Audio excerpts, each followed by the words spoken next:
sebelum kita masuk ke topiknya, itu ini harus paham dulu ya teman-teman. Jadi neuron itu ada di apa istilahnya? Ada terminologinya sendiri. Dia harus kalian harus paham terminologi ini buat kalian bisa paham apa yang aku jelasin ke depan. Ya. Kalau nukleus itu kumpulan badan sel di CNS sentral. Ya. Traktus itu kumpulan akson. Ini kan namanya soma ya teman-teman. Terus ini adalah akson atau jalannya. Ini namanya kepalanya, ini gerbongnya. Gitu. Nah kalau ganglion itu badannya tapi di peripheral nervous system. Ya, kalau nervus itu nervus yang kalian kenal nervus berapa itu dia adalah akson tapi di peripheral. Gitu. Jadi nanti kalau misalkan kita sebutnya akson tapi di sentral namanya traktus. Nah terus apparatornya naik, afferent artinya turun. Ya. Terus plexus nyaman. Next. Oke, ini mind map-nya. Nah, ini tak lengkapi di bawah ya. Kita kesini dulu. Kalau yang sentral kemarin kita udah belajar. Ada otak nanti ada encephalon, truncus ada mesencephalon, dan pons sama empo. Terus habis itu masuk ke medulla spinalis. Dan peripheral berarti selain itu gitu ya, sampai ke perifer. Nah ini harus bagian ini harus tahu. Kalau bagian ini belum tahu nanti kita jelasin fungsinya susah banget. Jadi sistem peripheral itu ada naik, ada turun. Yang turun namanya motorik atau efferent, yang naik namanya afferent. Yang afferent sama efferent sama-sama punya somato sama viscero. Somato, nah bedanya apa somato sama viscero? Viscero itu organ dalam. Kalau somato ya selain organ dalam. Jadinya gitu. Ya. Sama ada general spesial, somatik dia cuma punya general. Kalau visceral atau yang kita kenal sebagai sistem saraf otonom ada simpatis parasimpatis. Ada ketambahan dikit lagi namanya nanti spesial. Next. Nah ini dari analis nggak usah tak ulang lagi, kalian harusnya ada hafal 1 sampai 12 harus hafal namanya ya. Oke, next.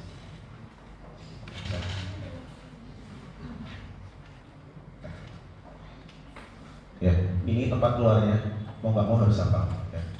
Ya maaf ya nggak ada cara cepat ngapalnya. Ya mau nggak mau harus dibacakan satu. Dia keluar dari mana? Next coba. Next lagi. Nah ini tempat keluar yang keras. Jadi kalau tadi itu yang lunak. Nervus 1 sampai nervus 2 itu keluar dari otak. Nervus 3 sampai nervus 12 keluar dari truncus ya atau batang otak. Nah kalau dia keluar di basis krani ini gambar yang ini. Ya gambar yang ini mau nggak mau juga harus hafal. Next. Ya data tulis keterangannya harus hafal di luar kepala. Terus kalian juga harus tahu nanti ketika praktikum tuh lubang yang ini tuh namanya apa. Harus tahu dan harus tahu isinya. Kalau ada nervus 1 jelas keluar dari foramina cricosa. Nervus 2 opticus keluar dari canalis opticus. Nervus 3, nervus 4, nervus 5 cabang 1 sama nervus 6 keluar dari fos. Visceral orbitalis superior. Terus ada 3 lubang yang unik yang sebutannya itu ROS ya. Itu penting itu ROS atau rotundum ovale spinosum. Rotundum 5 cabang 2. Ovale 5 cabang 3 sama satu lagi spinosum tempat keluar dari arteri meningia media.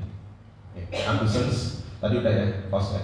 Facialis sama 7 sama 8 keluarnya sama-sama dari MAI ya. Bedakan MAI sama MAE ya. MAE itu lubang telinga, MAI itu di kanal di basis tadi gitu.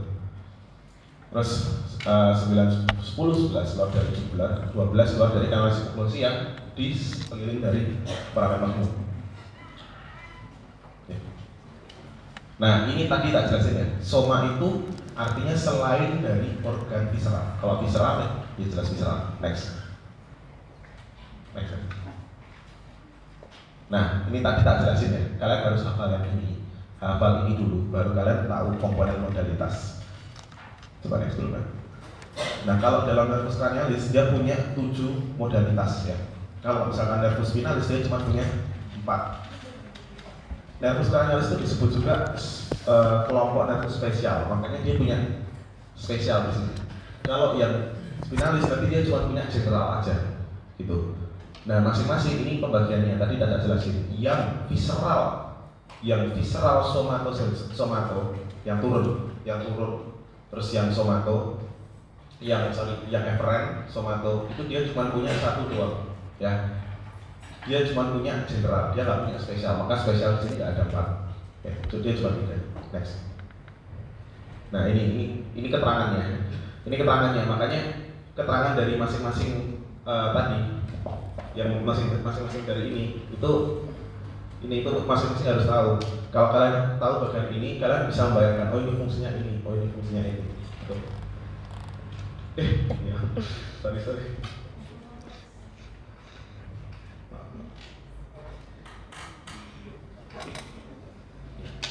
Nah ini ya. Jadi nanti dibaca aja, dibaca dulu. Dia itu maunya gimana? Jadi kalian nurutin dari atas. Oh misalkan dari sini tadi, ini apa? General, apa gitu ya? Ini kan namanya jelas ya, general, somatic, efferent. Ketika turun terus naik. Nah masing-masing itu bisa kita logiskan fungsinya. Yang penting adalah yang GVA, general, visceral, efferent. Secara fungsi general berarti semua organ visceral, dia sistemnya menggerakkan. Ini kan sangat familiar ya, makanya dia akan sama dengan namanya parasimpatis. Parasimpatis nama lainnya GVA, general visceral efferent. Nah, setiap nervus cranialis itu punya fungsinya masing-masing. Satu punya SVA dan sebagainya. Yang punya GVA itu cuma 3, 7, 9, 10. Jadi 3, 7, 9, 10 itu nervus cranialis yang punya persyaratan parasimpatis. Nah, terus nervus cranialis itu satu nervus, dia bisa bawa jaras naik atau turun. Maka di sini teman-teman perhatikan deh, terminus nih, SVA dan GSA. Jadi dia bawa jaras naik GSA dan dia bawa jaras turun SVA. Jadi satu nervus dia bisa bawa 2 jaras. Paham ya? Nah, ini berdasarkan arti katanya harus tahu fungsinya masing-masing. Minimal kalau kalian nggak paham atau nggak hafal modalitasnya, kalian harus tahu dia fungsinya apa. Next. Nah, ini rangkumannya udah tak tulis full, tidak ul. Ya dimaksudkan mesti pukul kayak SSA atau apa dan sebagainya, ini jelas banget tidak ul. Jadi teman-teman yang tidak ul mungkin bakal lebih gampang ngafalnya.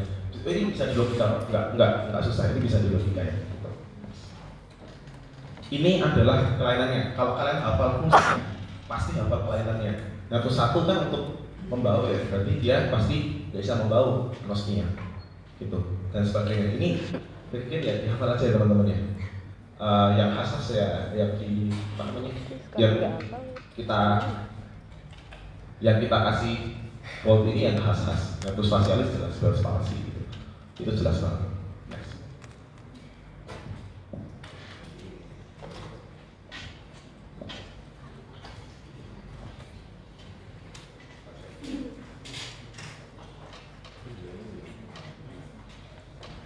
Oke, kita next dulu ya ke nervus finalis. Jadi kalau tadi nervus cranialis ada 12, sekarang kita belajar nervus finalis.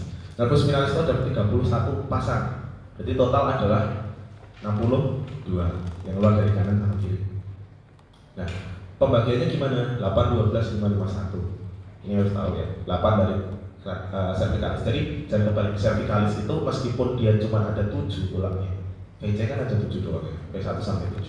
Tapi dia ada 8 nervus, jadi nervus 1 keluar dari atas VC1 itu terus nanti sampai jumlahnya 8 ya. Kalau yang lainnya sama dengan jumlah vertebranya. Oke, next. Nah tadi yang tak jelasin, kalau nervus cranialis dia punya 7 modalitas karena dia disebut juga kelompok nervus spesial. Dia cuman dia spesial gitu. Jadi sebenarnya masing-masing dari kita tuh spesial karena punya nervus cranialis. Next. Nah, ini adalah cara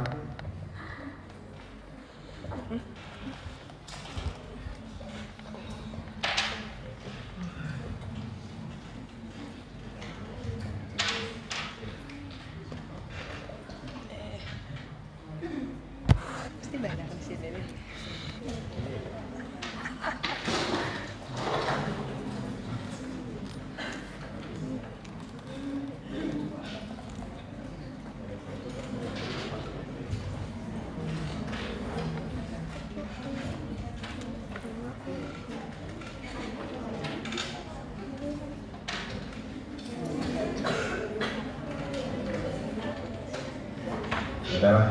next dulu ya seadanya dulu. Oke, ini kita mau jelasin dulu soal yang namanya jaras naik sama turun. Jadi setiap yang namanya jaras naik atau jaras turun, ya, Itu tuh dia selain dari kalau nervus cranialis jelas ya, dia langsung masuk ke otak atau otak-otak. Nervus 1 masuk, nervus 1 2 masuk ke otak, 3 sampai 12 masuk ke trunkus gitu kan. Nah, kalau misalkan nervus spinalis, ya otomatis karena namanya spinalis harus masuk ke medula spinalis dulu gitu. Nah, jalur masuknya ingat ya, kalau dihafalkannya caranya dengan DAV. Kalau dorsal itu afferent. Jadi kalau jarasnya naik itu masuk ke dorsal gray horn. Nah, kalau di otak itu kan ada yang namanya white matter sama gray matter, betul kan? Nah, kalau di medula spinalis itu sama aja, tapi kebalik. Yang gray matter itu yang di tengah, ya. Nah, gray matter ini dia punya tanduk, ya.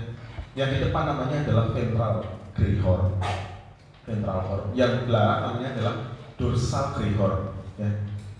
Nah, kalau kamu mau ngasih jaras naik afferent, dia harus lewat ke dorsal dulu. Dia lewat dorsal. Kalau mau ngasih ventral harus lewat kalau mau ngasih afferent harus lewat ventral. Ini DV ya paling. Terus pembagiannya. Ini kan medula spinalis di ada white sama gray matter. Dia tuh punya dua root, ya, ventral root sama dorsal root. Ventral root sama dorsal root itu dia akan bergabung menjadi satu menjadi yang namanya nervus spinalis yang jumlahnya ada 31 pasang. Nervus spinalis nanti keluar jadi 4 ramus. Ini ramus communicans, meningeals, rami ventral sama rami dorsal. Rami dorsal ini menginervasi bagian misalnya erector spinae, levator spinae nggak dibahas.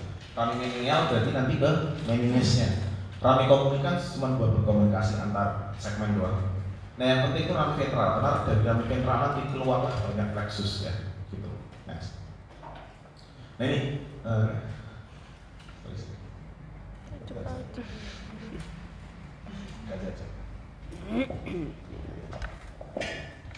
Bentar ya teman-teman, diganti dulu ya.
Gambarnya agak ungu gitu ya, agak oranye. Berubah.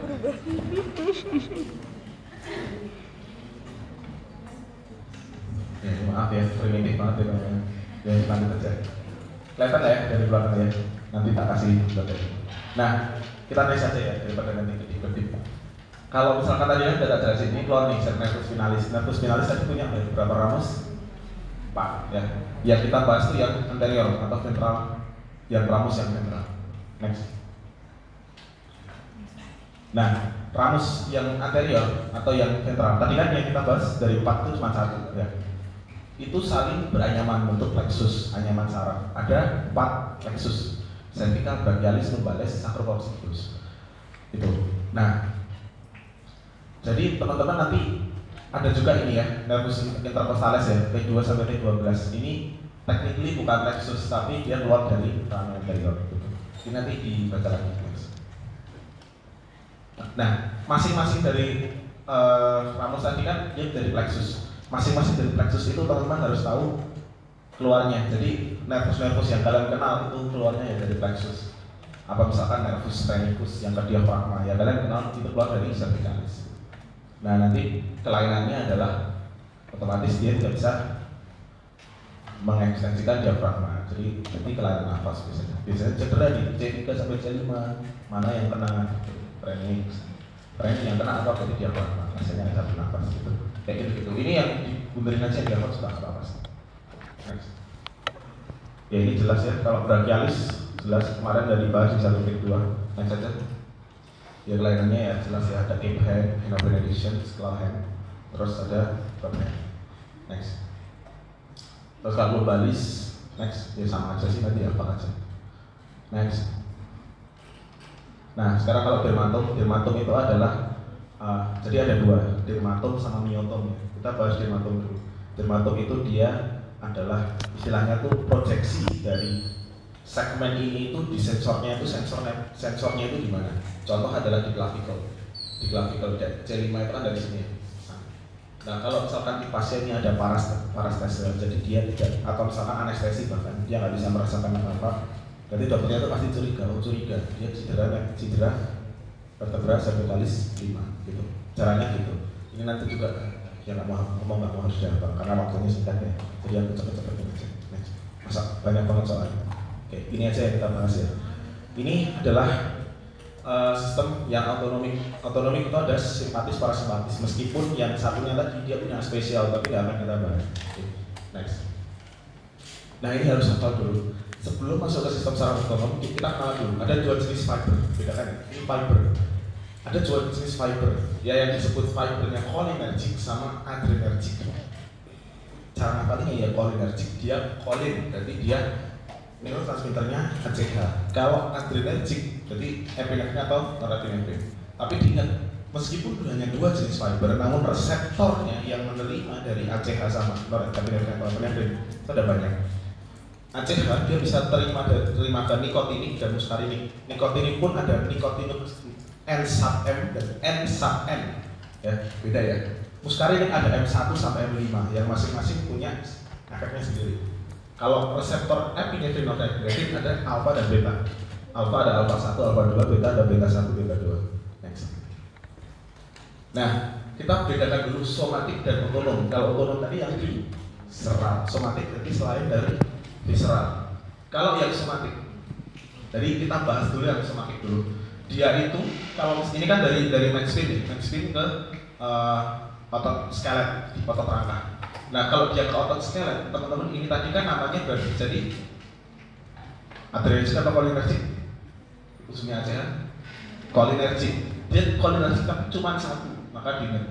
Somatic nervous system hanya punya satu serabut fiber ya, fiber cholinergic yang ujung neurotransmitternya ACH, tapi dia berikatan ke yang namanya N sub M, nikotinik sub M. Jadi nikotinik ada dua, nikotinik sub M dan nikotinik sub M. Kalau kesini dia nikotinik sub M. Kalau nikotinik sub M nanti punyanya otonom. Kita next saja. Ini perbedaannya dulu secara singkat, nanti bisa dibaca sendiri. Sistem saraf otonom dia perlu dua fiber. Kalau sistem saraf somatik dia cuma punya satu. Dia cuma butuh cholinergic. Gitu. Next. Next dulu aja. Nah ini adalah perbedaan yang simpatis sama parasimpatis. Kalau simpatis itu segmennya thoracolumbar. Ya, ini dari Maxpin ya, thoracolumbar. Kalau parasimpatis ini segmennya craniosacral, jadi atas sama yang paling bawah. Sama nanti kalau parasimpatis dia juga bagian dari nervus cranialis itu. Nah kalian harus tahu ada yang namanya neuron preganglionik dan neuron postganglionik. Kalau yang disebut preganglion berarti sebelum sampai ganglion. Ganglion tadi definisinya apa? Kumpulan pada jaring perifer ya. Sebelum dia masuk ganglion namanya adalah preganglionik. Kalau setelah dia masuk namanya adalah postganglionik ya. Kalau simpatis tadi diingat preganglioniknya adalah asetylkolin, postganglioniknya epinefrin atau norepinefrin. Kalau parasimpatis sama, cholinergic, jadi ACH sama ACH, gitu. Next. Ini lebih jelasnya. Nanti silahkan lihat di video itu. Ini aku ambil dari pedikosis karena pedikosis paling enak banget dari sini. Ini yang somatik, jelasin somatik itu cholinergic. Dia langsung ke ACH, ke N sub M, nikotin sub M. Ya. Kalau misalkan dia itu parasimpatis, ya, cholinergic ACH sampai ke ganglion. Dan sampai ke ganglion dia nempel di reseptor N sub M. Beda ya, N sub M sama N sub M. Tuh. Kalau hafalnya gimana? Oh kalau M itu muscle dari punyanya somatik. Kalau aku hafalnya gitu. Kalau dia setelah dari ganglion, dia akan masuk ke kolinergik lagi karena parasimpatis ke M1 atau M2, meskipun M itu muscarinic ada M1 sampai M5, tapi ya nantilah kapan-kapan kita jelasin. Kalau simpatis itu jelas kolinergik. Jadi kan tadi ACHN sub M, terus adrenergic norepinefrin ke alfa sama beta. Alfa ada alfa 1, alfa 2, beta ada beta 1, beta 2. Gitu ya. Nah, kalau misalkan ini tuh apa sih gitu? Pasti kalian bingung kan? Kalau misalkan adrenal itu gimana sih? Nah, adrenal itu dia khas, dia paling khusus. Udah ditulis sama medikosis. Ada beberapa hal yang khusus. Yang pertama adalah kelenjar keringat, yang kedua adalah adrenal. Adrenal itu dia dianggap sebagai ganglion, Maka dia dikasih kolinergik N sub N, tapi dia mengeluarkan epinefrin, norepinefrin. Jadi kayak simpatis kan, tapi bukan simpatis gitu. Dia keluar epinefrin dan norepinefrin langsung ke pembuluh darah. Kenapa? Karena adrenal, medula adrenal, nanti belajar histologi. Medula adrenal itu menghasilkan epinefrin dan norepinefrin. Gitu. Atau nama lainnya adrenalin dan noradrenalin, sama aja. Next. Nah, ini tadi data jelasin ada 3, 7, 9, 10. Terus analis yang punya persyaratan parasimpatis. Next. Oke, ini bagian yang paling susah harusnya. Nanti tolong dipelajari lagi. Jadi kita hafal dulu terminologinya, kita ulang lagi. Kalau nukleus itu kumpulan badan sel di CNS. Raktus itu kumpulan akson di CNS. Kalau nervus itu akson tapi di PNS. Kita pelajari satu-satu. Next. Oke, tadi udah next aja. Nah, tadi udah jelas ya, rules-nya udah kalian harus follow. Kalau ke efferent, dia harus ke ventral dulu. Kalau dia afferent, itu harus ke dorsal. D afferent. Next. Nah, ini nanti lihat di alila ya. Ada. Kalau sensor, ini ada yang ini gini. Ada tiga neuron di sensor. Ini yang paling susah biasanya. Tapi nanti tolong dipelajari sendiri. Jadi ini kan dari sana nih, dari organ perifer masuk kan? Masuk. Nah, neuron kan ada banyak jenisnya ya, ada yang bipolar, ada yang unipolar, ada yang multipolar, gitu kan? Udah belajar di histologi. Nah, ini bentuknya adalah yang unipolar, nih ya. Unipolar, dia ujungnya nanti nempel di sini. Namanya apa nanti dicari sendiri. Dia berarti di ventral atau dorsal, kalau misalkan naik berarti dorsal. Nah, dia akan masuk ke dorsal, betul kan? Nah, di dorsal dia ganti kereta, ganti neuron. Nah, syaratnya ketika dia mau naik itu dia harus lewatnya adalah white matter, karena gray matter itu cuma sebagai stasiun gitu. Jadi dia ganti kereta sampai naik. Nah, nanti dari naik dia sampai ke talamus. Makanya talamus fungsinya kalau kita ingat dulu adalah relay station, stasiun gitu. Habis itu dia berganti neuron jadi third order. Oke, next. Nah, itu kalau yang naik. Tadi udah jelasin ya, ada SBN 1, SBN 2, SBN 3. Ini SBN 1 itu ya stasiun pertama, stasiun kedua, stasiun ketiga. Stasiun ketiga pasti di tempat talamus, pasti. Tuh, makanya namanya relay station. Nah, ini beberapa dua yang aku sebutin, meskipun traktus ascendens itu ada duanya. Tapi yang khas yang itu. Next. Nah, kalau turun gimana? Nah, ini yang paling penting yang ini, di sini doang. Intinya dari belajar penyakit neuron nanti di sini, karena harus bisa bedain lesi UMN sama lesi LMN gitu ya. Nah, kalau misalkan yang turun itu cuma 2, jadi cuma 2 kali cuma 2 kereta gitu. Oke, ini dari primary motor cortex nih, diimpulskan, oke aku mau bergerak, tanganku mau bergerak, turun deh. Dia nanti akan kita kenal kan ada 2, traktus piramidalis sama traktus ekstrapiramidalis. Kalau traktus piramidalis dia bakal ada yang lateral sama anterior. Nanti ada yang menyilang. Nah, dia kan turun nih, lihat nih. Turun, tadi syaratnya naik atau turun kan harus lewat white matter. Dia lewat white matter kan, benar kan? Apa kataku?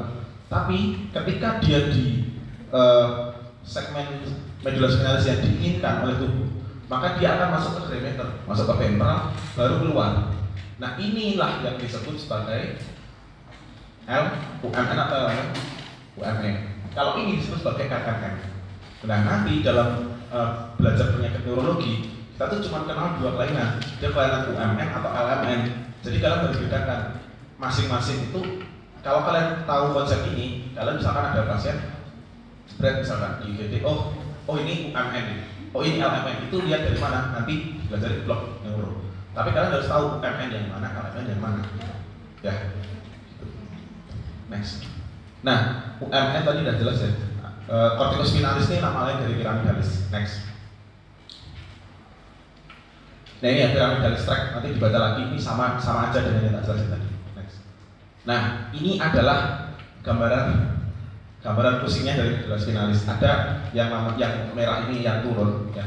Tadi kan tak jelasin ada pyramidalis sama extra pyramidalis. Pyramidalis yang lateral itu nggak ngilang, yang anterior dia ngilang ke depan, tapi ngilangnya di batang otak. Terus ya udah nanti dia kalau misalkan mau keluar berarti dia harus ke ventral dulu baru keluar. Gitu. Syaratnya gitu. Oke, sudah selesai. Oh iya,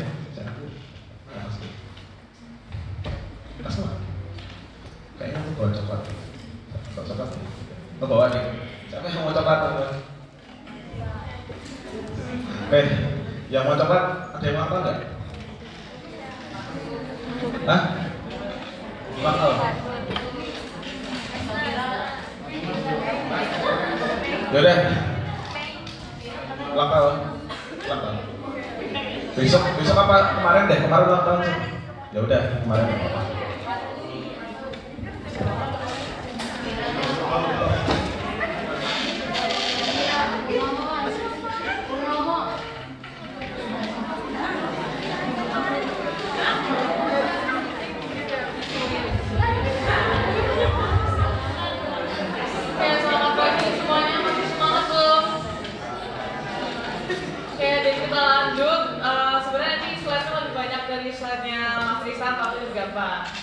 Oke, jadi di sini kita bakal bahas telinga. Nah, ini telinga kalian ya.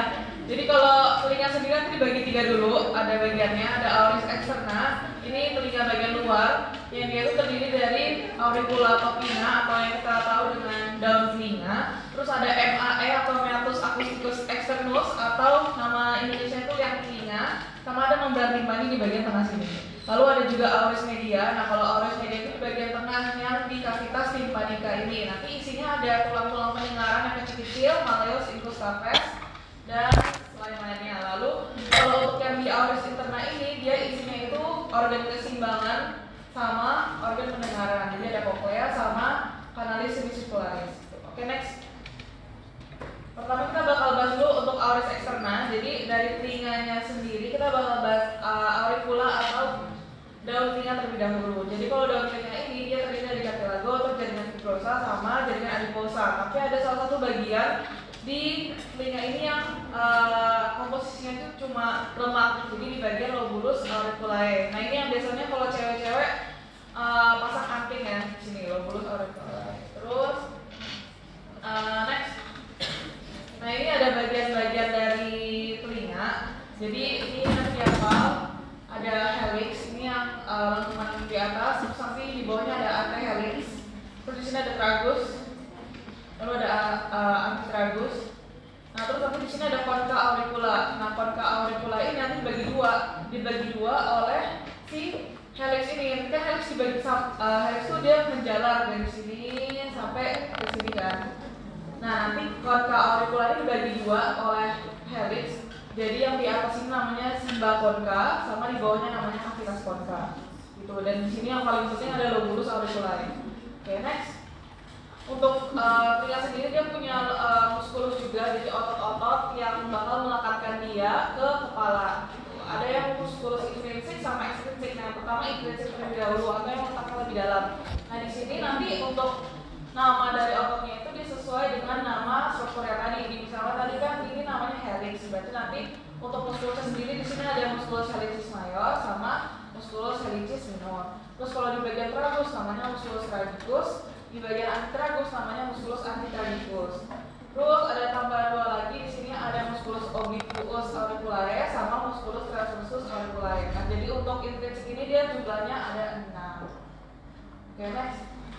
Ini ada muskulus ekstrinsik. Nah kalau ekstrinsik ini yang di bagian luar, jadi lebih superficial gitu. Ada 3, ada auricularis superior, anterior sama posterior. Gitu. Nanti keduanya muskulus intrinsik sama ekstrinsik ini dia diinervasi oleh nervus facialis atau nervus 7. Next. Terus untuk vaskularitasnya ini nanti baca aja tapi soalnya nggak terlalu penting. Next. Untuk inervasinya sendiri dia dibagi 2, jadi ada bagian superficial sama bagian profunda. Jadi kalau di superficial itu yang ini, yang 3 ini. 2, 3. Jadi kalau di bagian inferior, anterior, posterior, nanti dia diinovasinya oleh nervus auricularis macromus. Kalau misalnya dia di bagian superior posterior, dia bakal diinovasi oleh nervus occipitalis minor. Sedangkan kalau misalnya yang di anterior superior, dia bakal diinovasi oleh nervus mandibularis. Kalau bagian dalamnya sendiri bagi dua. Nah, kalau yang bulat-bulat ini nanti dia diinovasinya oleh nervus facialis. Kalau yang segitiga oleh nervus vagus. Ingat-ingat ya. Next. Nah, ini ada liang telinga atau MAE. Nah, kalau MAE ini dibagi dua lagi, dibagi dua menjadi sepertiga luar. Namanya pars cartilaginea kan, karena di sini dia terdirinya atas cartilago kan ini. Nah, terus ada yang 2/3 dalam, itu namanya pars osea karena yang menyusun itu bagiannya adalah si tulang. Ini bisa bedain ya. Nah, yang penting adalah kalau misalnya di seluruh liang telinga ini dia itu ada glandula sebasea atau yang menghasilkan lemak. Apa sih namanya? Ya, lemak sebum gitu. Nah, tapi yang mengandung yang mempunyai glandula serumen itu cuma yang sepertiga luar gitu. Jadi kalau misalnya caranya itu supaya nggak kebalik-balik, ingat aja ini kan bagiannya ada kulit ya. Sebenarnya di sini juga ada kulit, tapi ini lebih kelihatan kulitnya. Jadi kalau kulit itu di kulit biasa pasti ada folikel rambut. Nah, pasti kalau folikel rambut ada kelenjar sebasea sama kelenjar sudorifera. Jadi kalau glandula seruminata ini dia modifikasi dari glandula sudorifera di bagian telinga. Gitu. Jadi ingat aja kalau yang ada kulitnya di sepertiga luar itu ada glandula apa aja tadi? Seruminata sama sebasea. Tapi kalau yang di bagian dalam cuma sebasea doang. Oke, next. Ini nggak penting, next. Nah, ini kita ke membran timpani. Jadi membran timpani ini dia membatasi atau menjadi sekat antara auris yang media sama auris eksterna tadi. Jadi dia di antara MAE sama cavitas timpani. Nah, dia itu bentuknya kerucut kayak tumpeng gitu. Nanti ada gambarnya. Nah, terus tadi dari dua pars, ada pars flaccida yang di bagian atas. Jadi pembatasnya itu ada plica malleolaris yang posterior sama anterior, ini batasnya. Jadi ada plica. Nah, di atasnya itu pars flaccida, dia lebih tipis. Sama bawahnya ada pars tensa, dia lebih tebal. Next. Nah, ini bentuknya yang kerucut tadi ya. Jadi bentuknya tuh kerucut seperti ini. Terus nanti bagian kerucutnya ini bakal dilekati oleh manubrium malleii. Ini kan tulang pendengaran. Ada malleus, incus, stapes. Nah, di malleus itu dia punya handle-nya namanya manubrium malleii. Nah, dia tuh manubrium malleii ini bakal melekat ke membran timpani. Nah, nanti pelekatan yang di ujung sini namanya umbo. Next. Nah, ini jadi yang di pelekatan si manubrium malleii ke membran timpani namanya umbo ya. Ini ingat-ingat. Udah sih, gitu aja. Next. Nah, ini untuk kuadrannya ini penting banget untuk dipelajari karena nanti di klinis juga bakal keluar lagi. Nah, jadi kalau untuk membran timpani ini dibagi 4 kuadran. Ada kuadran 1, 2, 3 sama 4. Nah, kalau misalnya kita mau lihat membran timpani, kita pakai alat otoskop. Jadi nanti ada di Excel kayaknya ada otoskop. Nah, kalau misalnya kalian lihat nanti munculnya kayak gini. Nah, kalau di bagian yang penting itu di bagian kuadran 2 yaitu ada refleksi cahaya namanya cone of light. Jadi kalau pada orang normal ini ada, karena kalau pada orang yang dia punya cairan di dalam telinganya apalagi infeksi, nanti cone of light-nya nggak terlalu kelihatan atau hilang. Nah, kalau di telinga kanan dia tuh sekitar jam 4, jam 5, tapi kalau di telinga kiri sekitar jam 7 sampai jam 8 itu letaknya. Terus kalau di bagian kuadran 3 ini biasanya dilakukan namanya miringotomi atau parasitase. Jadi misalnya kalau gendang telinganya itu berisi cairan kayak entah ada pus atau cairan gitu. Nah, itu tuh dikeluarinnya lewat miringotomi. Miringotomi nanti dilobanginnya lewat sini yang kuadran 3. Tuh. Kenapa nggak di kuadran lain? Soalnya kalau katanya kalau di kuadran 4 sini nggak dilakukan karena dia itu ada nervusnya, ada nervus pendengaran melalui simbangan nervus 8. Oke, next. Nah, ini yang di kuadrannya, terus kuadrannya dari kuadran 2. Sama nggak boleh miringotomi di kuadran 4. Oke. Next, ini skip aja. Auris media. Nah, kita udah masuk ke auris media. Jadi dia itu terdiri dari cavitas tympanica sama insisinya. Jadi ini cavitas tympani. Nah, dia itu terletaknya di os petrosa. Jadi os petrosa itu bagian dari os temporal. Nah, next. Oke, terus dia tuh diisi oleh vaskula auditiva yang tadi malleus, infus, stapes. Hasilnya dia ada 3 apa tadi? Malleus, infus, stapes. Nah terus dia tuh bakal berhubungan juga dengan hidung oleh namanya tuba Eustachi. Masih ingat kan pelajaran lalu? Ya, jadi di sini aku juga mau kasih tahu kalau misalnya tuba Eustachi anak-anak di bawah 5 tahun sama orang dewasa itu dia beda. Jadi kalau misalnya pada anak-anak tuh dia lebih horizontal, terus dia diameternya lebih lebar.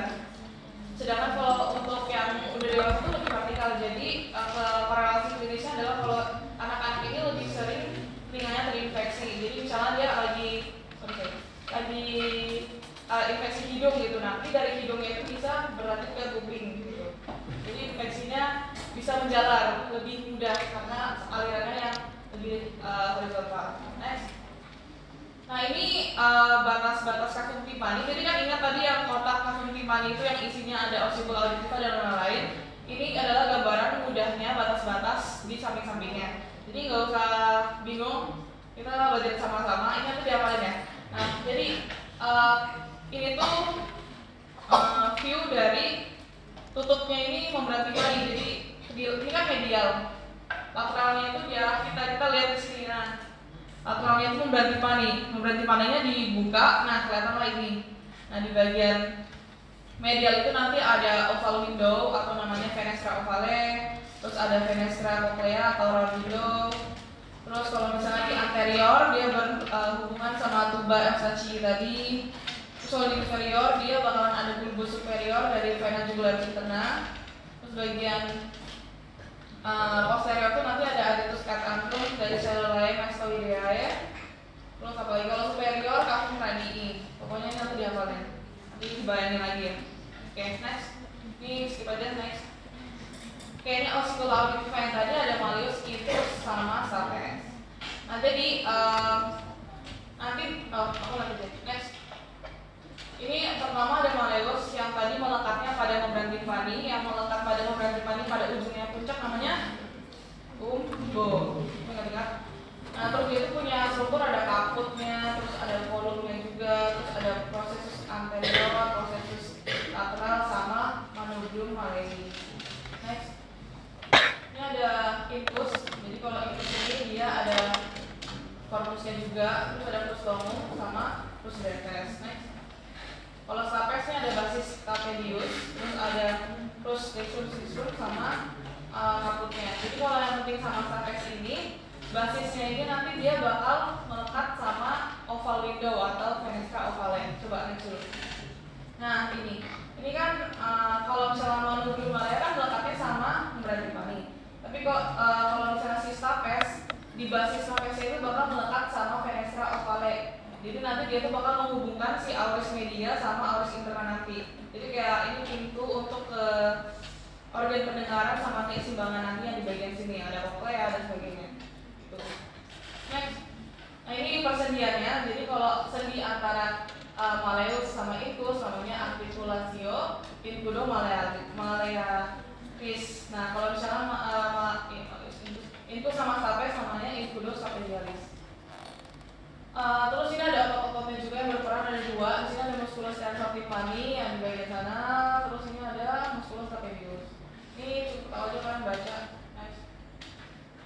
Terus kita ke tuba auditiva Eustachi yang tadi dia dibagi 2 juga. Terdiri dari pars osea yang terdiri cuma tulang doang, sama ada cartilaginea. Jadi ini sepertiganya osea, terus kedua pertiga dalamnya cartilaginea. Kalau tadi MAE yang sepertiga luar cartilago atau osea? Tuh. Next. Ini kita udah masuk ke auris interna. Jadi kalau di auris interna itu yang di bagian sini ya, organ-organ pendengaran sama keseimbangan. Next. Nah, ini dibagi 2, ada labyrinthis osseus sama labyrinthis membranaceus. Sebenarnya sama aja, cuman kalau osseus itu kayak cangkangnya, sedangkan kalau yang membranaceus ini isi cangkangnya gitu. Nanti kalau labyrinthis osseus itu dibagi lagi di 3, ada vestibulum. Vestibulum itu yang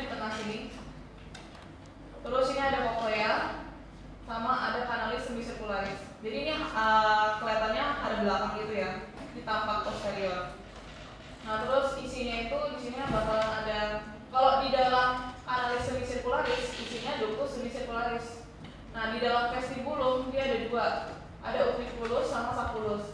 Kalau di dalam cochlea ada ductus cochlearis. Next. Nah ini gambarannya yang digabung. Next. Nah jadi untuk labirinth osis tadi kita tahu yang tengah ini vestibulum, terus ada kanalis semicircularis dibagi tiga, ada yang anterior, posterior, sama lateral. Terus ada cochlea, rumah siput ya kalau kalian tahunya. Next. Ini vestibulum yang tadi isinya ada utriculus sama sacculus. Next. Ini kanalis semicircularis yang isinya ductus semicircularis. Tadi aku bilang ada tiga, anterior, posterior, sama lateral. Next. Ini cochlea. Kalau misalnya cochlea dipotong, kelihatan kayak gini. Jadi di bagian cochlea ini, di bagian tengahnya, di sini ada puncaknya namanya helicotema. Next. Nah ini kalau misalnya si ductus cochleanya itu dilurusin, kayak dilurusin, ditarik tuh kan awalnya kan melingkar-lingkar siput, ini kalau dilurusin bentuknya kayak gini. Jadi intinya adalah ductus cochlearis ini dia bakal mengelilingi yang namanya modiolus. Coba next.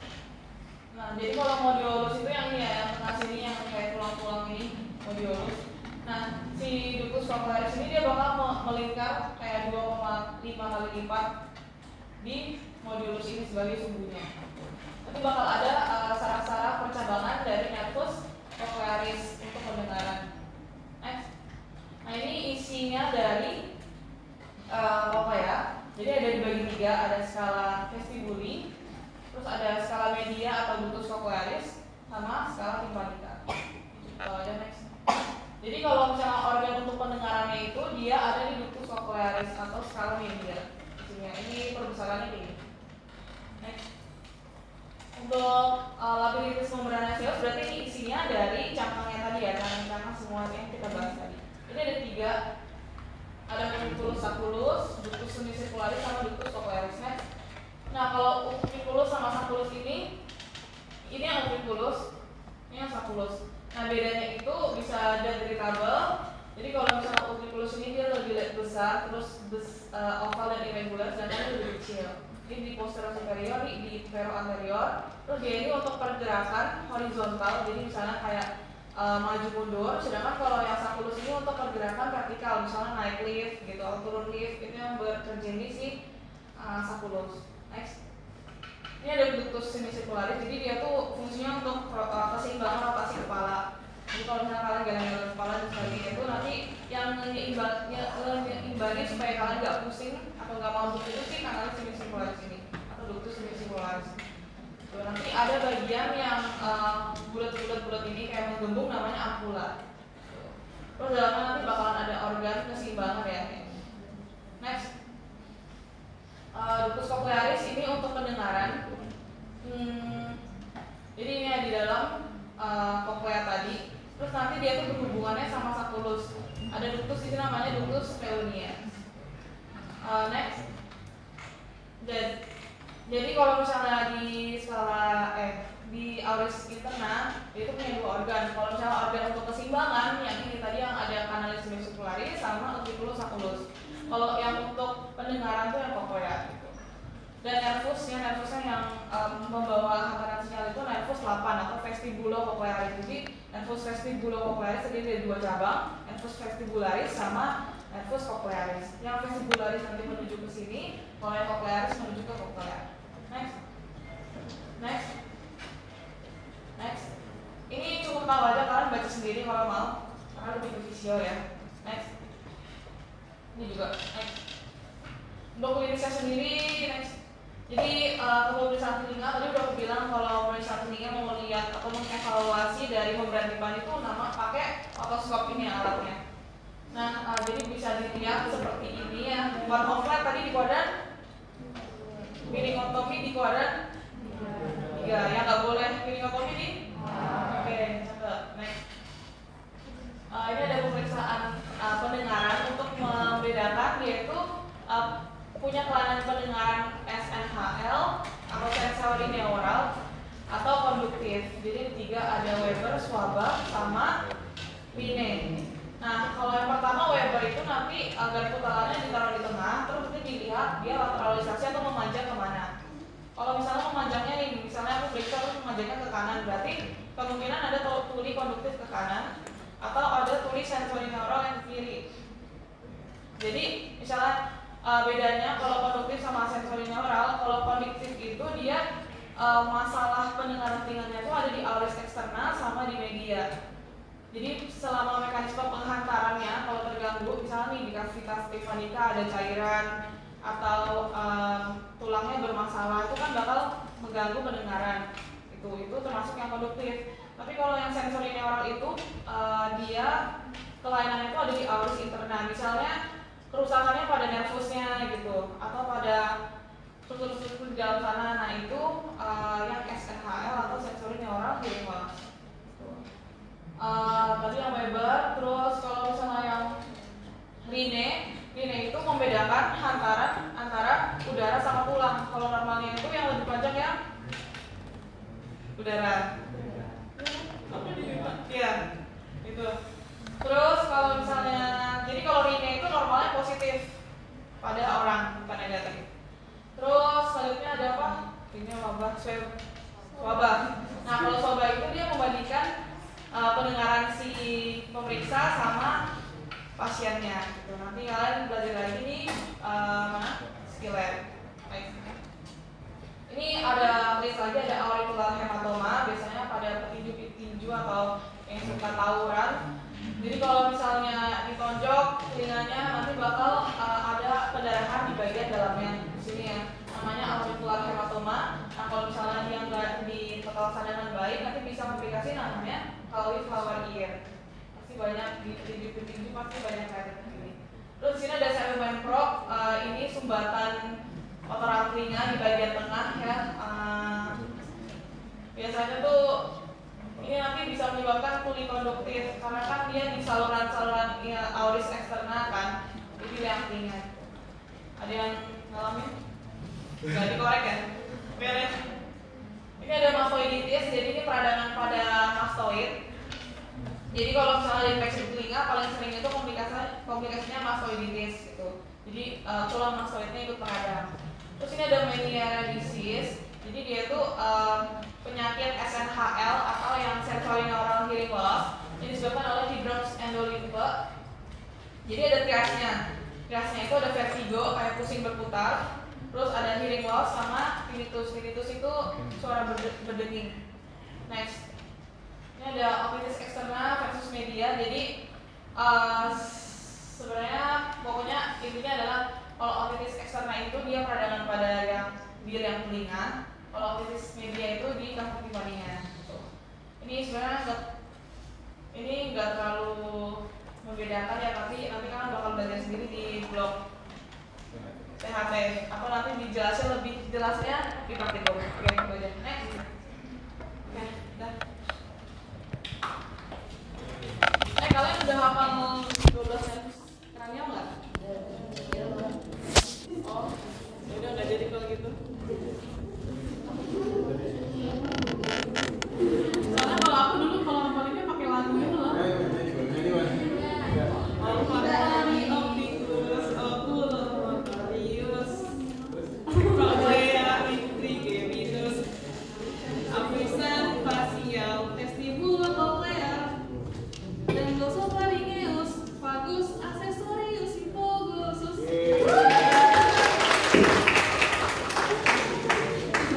Ya itu ya, kita langsung namanya jadi asisten ya. Nanti suka nyanyi ya. Oke, assalamualaikum warahmatullahi wabarakatuh. Masih pada semangat nggak? Oke, ini materinya dikit doang ya.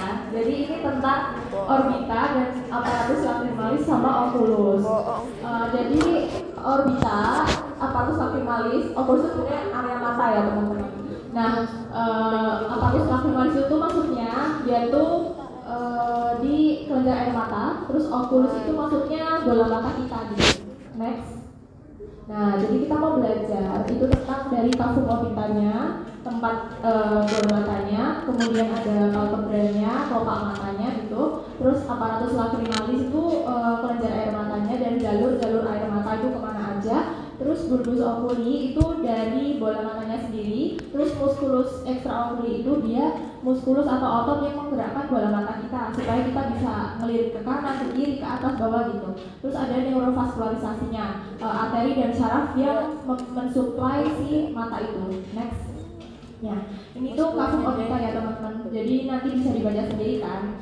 Nah, jadi ini dulu benar apex. Apex itu tuh ini. Jadi dia tuh bentuknya tuh nggak bundar, tapi dia bentuknya kayak piramid gitu. Namanya quadrangularis. Jadi ada puncaknya atau apex. Dia itu ada kanalis opticus yang diisi oleh nervus opticus atau nervus 2. Terus ada basisnya. Jadi dia ada margonya atau tepi batasnya gitu, ada yang superior atau supraorbital, infraorbital, lateral sama medial. Next.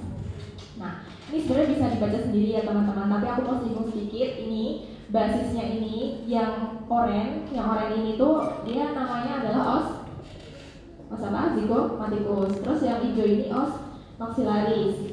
Nah, terus habis itu yang kecil banget ini yang pink kecil ini namanya os palatinum. Nah, mereka semua ini membentuk dinding inferior gitu. Terus kalau yang superior itu kelihatan banget ya, yang biru ini namanya os apa? Frontalis. Terus dia juga ada ala minor dari os sphenoidalis ini, yang kuning ini os sphenoidalis ini yang ala minor, ala mayor. Terus yang medial ini yang pink yang ungu ini namanya os lacrimalis. Terus yang abu-abu ini namanya os ethmoidal. Nah, mereka berdua ini membentuk dinding yang tengah gitu. Terus yang lateral tuh ada dari os zygomaticum sama ala mayornya os sphenoidalis yang next. Nah, ini bentuk mata kita melok, misal dibuka ya kulitnya ya.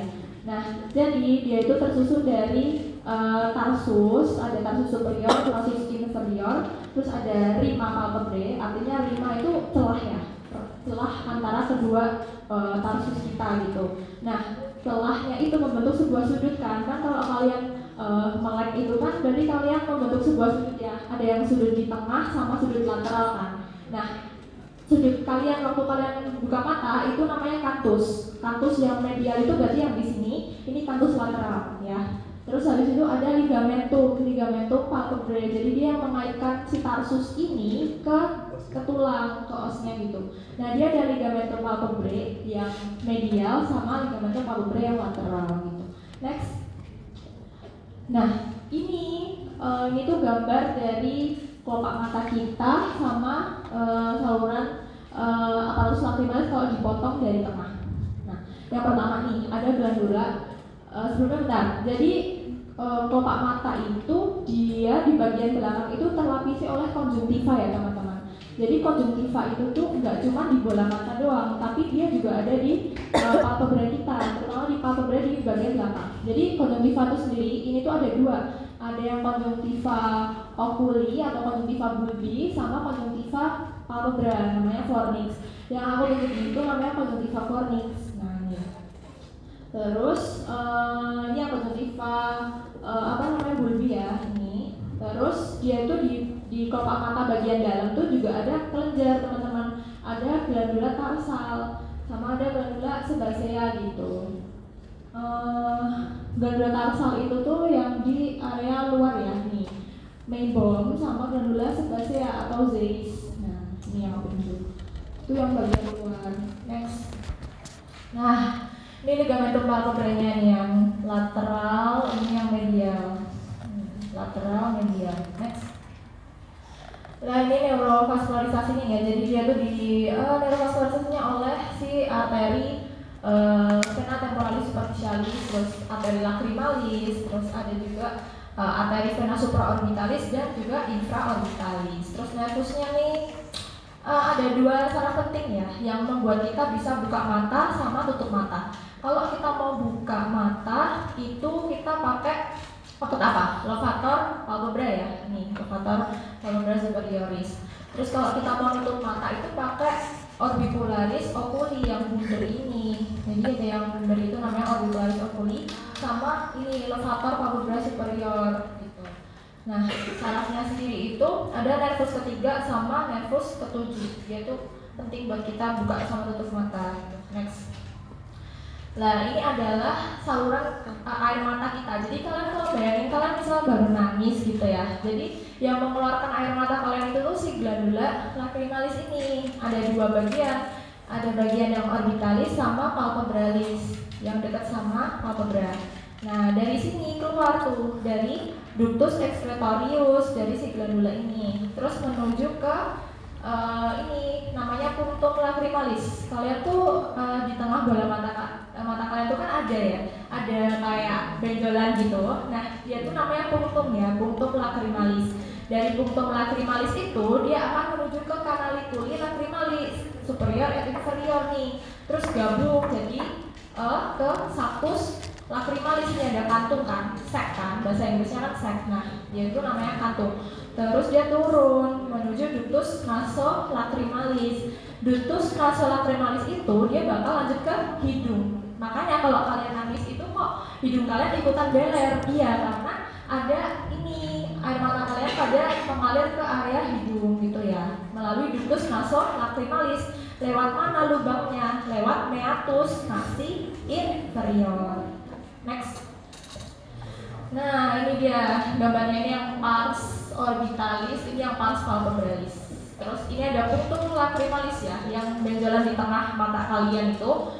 Terus dia terletaknya di canthus medialis atau sudut mata bagian tengah ya.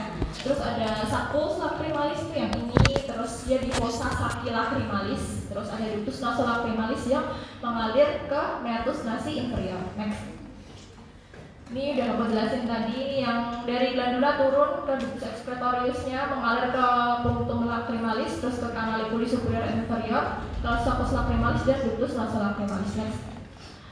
Lanjut ke bola mata ya. Jadi bola mata kita itu ada lapisannya, nggak cuma bola mata doang, tapi dia ada lapisan. Kalau aku gambar masalahnya itu FVN ya teman-teman. F itu fibrosa, V vasculosa, N nervosa. Next. Ini fibrosa. Fibrosa itu yang bagian luar. Fibros bagian luar. Sklera, dari sklera itu yang belakang ya, yang 5/6 posterior. Terus kemudian yang 1/6 anterior itu adalah kornea. Nah, teman-teman harus tahu kalau yang berfungsi untuk melihat itu tuh yang sklera atau kornea. Kornea ya, karena kornea itu transparan gitu. Jadi dia tuh letak di depan si ini loh. Nah, pokoknya yang tunjukin ini kornea yang 1/6 anterior. Nah, perbatas yang pink-pink ini itu sklera. Nah, perbatasan antara si sklera dengan kornea itu kita tahu sebagai apa? Limbus kornea. Next. Terus ini tuh tunica vasculosa ya, lapisan kedua ya. Karena aku bilangnya FVN. Jadi fibrosa pertama, V nya vasculosa. Ya, vasculosa kedua atau nutritif. Dia tuh ada choroid, ada corpus ciliaris sama iris. Choroid itu apa mbak? Choroid itu tuh dia isinya pembuluh darah gitu. Terus kalau corpus ciliaris dia tuh fungsinya adalah untuk mengatur penglihatan kalian mau lihat dekat atau jauh gitu. Nah, untuk akomodasi gitu. Nah, yang pertama dia ada dua bagian kan, ada musculus ciliaris sama processus ciliaris. Mereka berdua ini yang membentuk si corpus ciliaris gitu. Nah, musculus ciliaris itu kalau misal dia kontraksi, kita bisa melihat dekat gitu. Ingat ya, kalau si musculus ciliaris kontraksi, kita buat melihat ke dekat. Tapi ketika dia relaksasi berarti kita akan melihat jauh. Berlawanan dengan si processus ciliaris teman-teman. Kalau processus ciliaris itu dia itu akan misal musculus ciliaris kontraksi, si processusnya akan relax gitu. Berarti ketika kita melihat dekat, ini dia akan relaksasi gitu si processus ciliaris. Nah, processus ciliaris itu dia itu tersusun atas si ligamentum suspensorium lentis. Ya, nanti di notes ada. Terus lagi ada satu lagi nih, iris. Iris itu yang masih kita warna mata. Jadi kalau misal warna mata kita tuh biru atau coklat itu karena ada si iris ini. Nah iris itu tuh ternyata dia dilengkapi oleh otot loh teman-teman. Jadi ada ototnya tuh namanya musculus sphincter pupil sama dilator pupil. Ya. Jadi musculus sphincter pupil itu namanya juga sphincter ya. Berarti untuk mengerutkan kan ya. Berarti untuk mengecilkan si pupil. Pupil itu apa sih? Pupil itu tuh cuma lubang doang gitu loh deh. Nah ini tuh di tepinya tuh ada iris. Nah si iris ini di belakangnya ini ada ototnya, ada sphincter dan dilator. Nah kalau misal si sphincternya kontraksi, si lubang si pupil ini akan menciut gitu. Akhirnya mata itu akan miosis. Kalau misalnya kita sorotin nih mata orang nih pakai senter, nah dia tuh bakal nutup si pupilnya tuh apa nutup, bakal mengecil atau miosis. Itu peran dari si sphincter pupilnya tadi, paham? Oke. Terus kalau misal mata seseorang itu terbelalak, atau kan terbelalak kalau misal mereka baru simpatis nih, simpatis kan flight or fight ya. Jadi kalau misal dikejar anjing gitu kan mereka langsung matanya terbelalak. Nah itu tuh si pupil ini akan melebar karena si dilator pupil yang melekat pada iris. Next, lanjut ke tunica nervosa. Tunica nervosa itu nervus itu artinya saraf. Nah, dia tuh di lapisan paling dalam ya dek, tempat si retina. Jadi dia tuh ada dua lapisan, ada stratum pigmenti retina dan stratum opticum retina. Dimana dia tuh ada lapisan ya, stratum tuh lapisan. Kalau bagian itu pars. Nah, dia tuh punya dua pars, ada pars ciliaris retina sama pars optica retina. Bedanya apa, Mbak? Pars ciliaris sama pars optica. Jadi pars ciliaris itu dia tuh cuma include si stratum pigmenti retina doang. Tapi kalau pars optica retina, dia tuh include kedua ini, stratum pigmenti sama stratum opticum retina gitu deh. Oh ya, sebentar. Terus habis itu batas antara dua pars di retina, antara pars ciliaris retina sama pars optica retina itu adalah ora serrata. Ingat ya, ora serrata. Next. Terus ini gambar retina ya. Jadi retina itu tuh dia tuh ini loh dek. Ini tuh kita lihatnya pakai alat namanya funduskopi ya. Katanya funduskopi itu metodenya gitu. Nah, jadi kita tuh bisa lihat ada macula lutea, ada discus nervi optici ya. Macula lutea, nih dia ada ini. Terus macula lutea tuh ini ya Pak. Ini ada fovea centralisnya nih. Terus habis itu ada discus nervi optici itu yang ini. Ada nervus 2 atau nervus opticus sama arteri vena centralis retina. Next. Nah, terus media refrakta. Media refrakta itu gimana kita bisa melihat sesuatu. Jadi cahaya itu tuh gak langsung masuk tanpa jalur.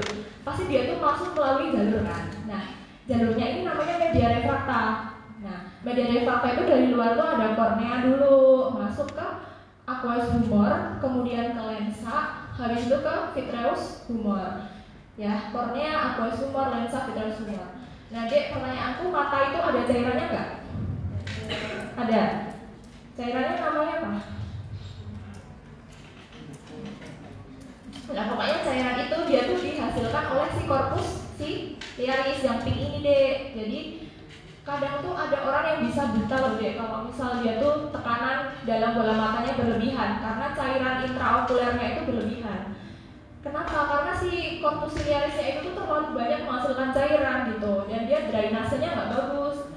Jadi kemana toh sebenarnya cairan itu tuh dialirin kemana? Jadi diproduksi dari si corpus ciliaris ini, dia akan menuju ke kamera oculi posterior. Ada di sini yang tak tunjuk ini. Terus dia akan menuju ke kamera oculi anterior atau anterior chamber, terus masuk ke sini, ke sinus venosus gitu. Nah, itulah drainasenya si cairan itu, aqueous humornya. Habis itu dia ada lensa kan, dari lensa terus ke belakang ini vitreous humor. Vitreous humor itu tuh ada jalan kecilnya ini namanya kanalis hyaloid.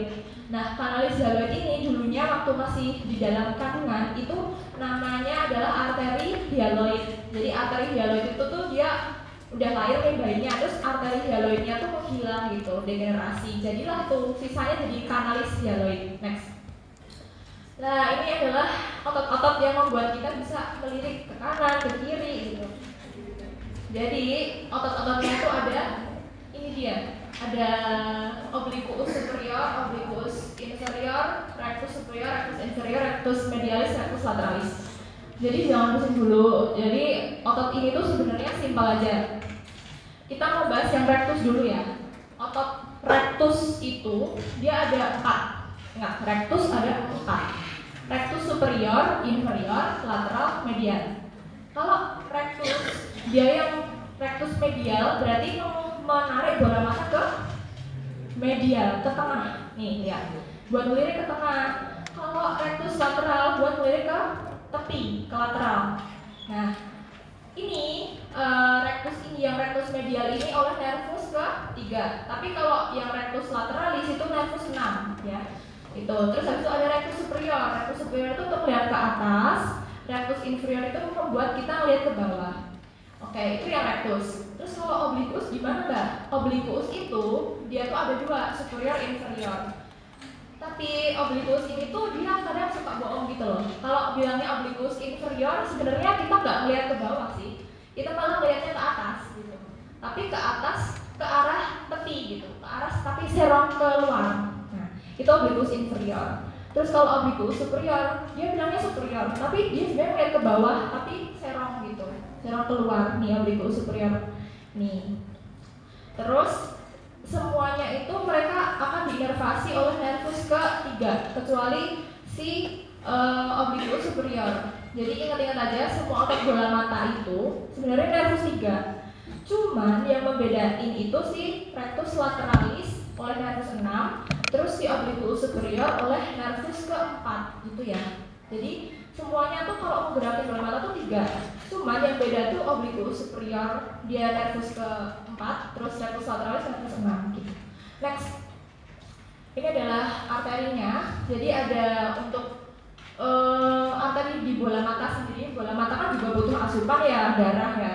Dia tuh oleh arteri carotis interna, ophthalmica sama maxillaris. Next.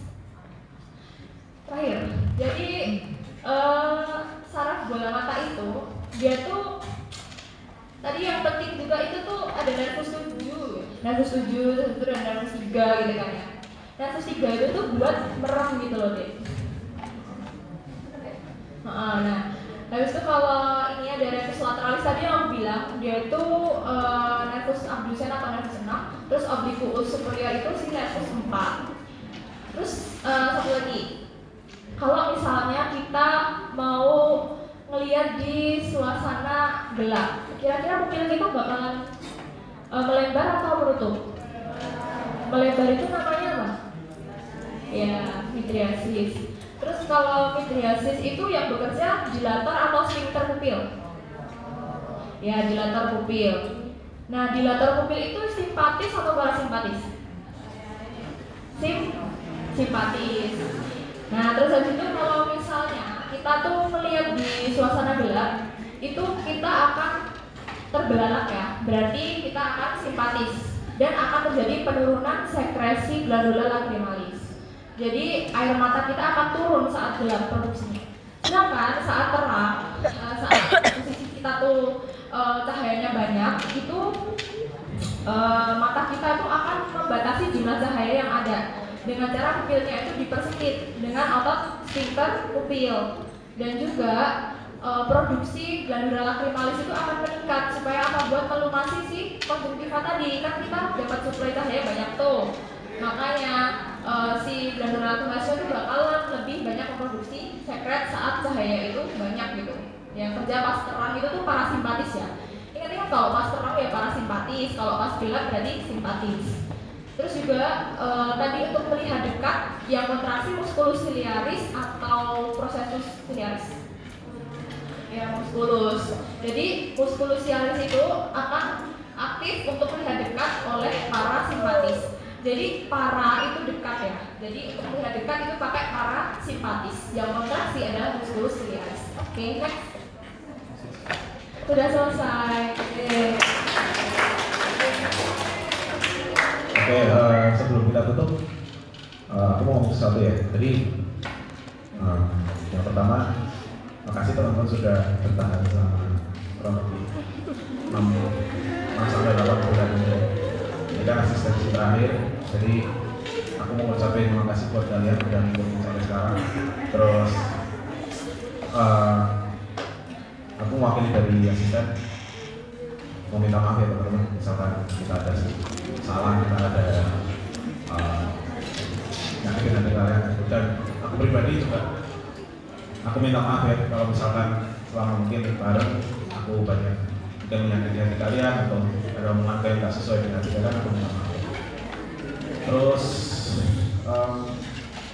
ya intinya semua yang udah kita ajarin dari awal 1, 2 sampai 23 itu intinya mimpiku tuh pengen lihat kalian itu nanti keluar gitu ya, keluar itu jadi lulusan yang bisa spektakuler gitu.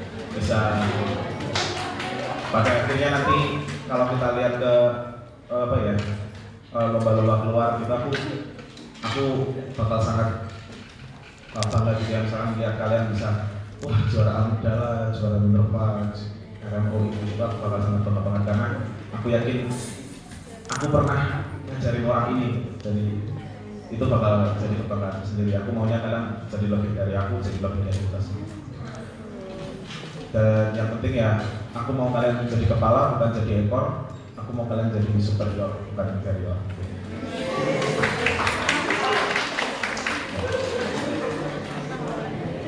Ya intinya I'm so proud of you. Jadi tetap belajar teman-teman, habis ini dibaca dari aku. Terima kasih. Kita berdoa, kita kalau masing-masing berdoa.